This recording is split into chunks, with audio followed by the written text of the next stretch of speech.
Бүгін ГЭС бистесіндегі 9-5 йортында 3 бүлмәлі фатирда янгын шықты. Білгішлер фаразлауы бойынша фажиғаның сәбәбі ират тәмәкі тартқан жерден йоқыға кетті. Әлігі йортта яшаушылар айтуынша беріде 7 кіші яши, ғаиләдә 3 бала.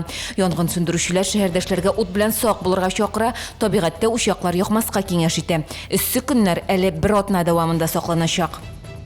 Шәһәрдәшләр хукук сакчыларының законсыз гамәлләренә каршы. Олар бүген яна Җиңү паркына митингка чыкты. Халык күп түгел иде, оештыручылар сүзләренә караганда погонлы хезмәткәрләрдән зыян күрүчеләрнең күбесе курка. Шуңа күрә мондый митингларга да килмиләр. Шәһәрдәшләр алга таба да якыннарын яклаудан туктамаячак. Алар зорларын ишетүче табылмаса, прокуратура каршында ачлык игълан итәргә җыена. Бүген Кемпо карате мәктәбе 25 еллык юбилейын билгеләп үтә. Мәктәп республика, ил һәм халыкара күләмендә чемпионнар тәрбияли.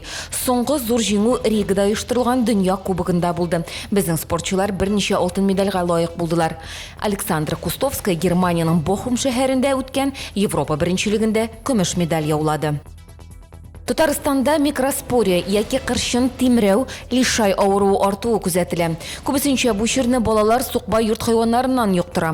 Агымдагы ел эчендә Татарстанда инфекциянең 645 очрагы теркәлде. Казанда авыручылар саны хәзер 18%-ка арткан. Чаллыда хәл ничек, хәбәрчебез белеште. Барысы турында тулырак яңалыкларның кичке чыгарылышында ул 19 сәгать 15 минутта эфирга чыга.